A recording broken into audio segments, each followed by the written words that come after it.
Lelo mu Jakaka Uwo.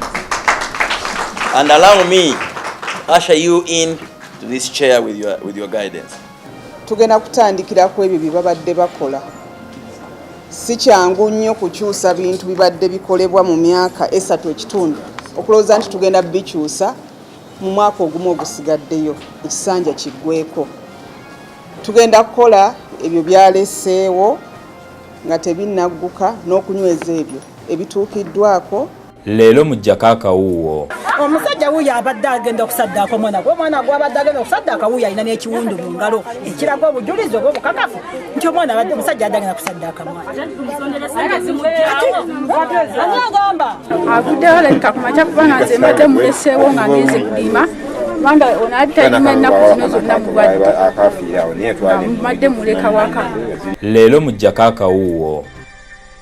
Kakasiza ddala nti eggwanga lino Uganda lirinze nze. Ebbanga lyonna abantu bebadde basiriikiridde nga bagamba Uganda lwaki ffe. Kaakano ke kaseera eggwanga Uganda otegeera nti Mukama taleerabiranga Stephen Kaweesa waali okubeera nga alitwala mu maaso. Gano n'amalala getuleese mu Jakaka Uwo.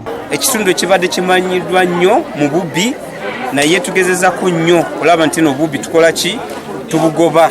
Kati ekitundu kirungi nnyo obubbi tubugobye ababbi badduse wala nnyo kati bali mu kuveeyo bajja mu kitundu kyaffe kukyonoona.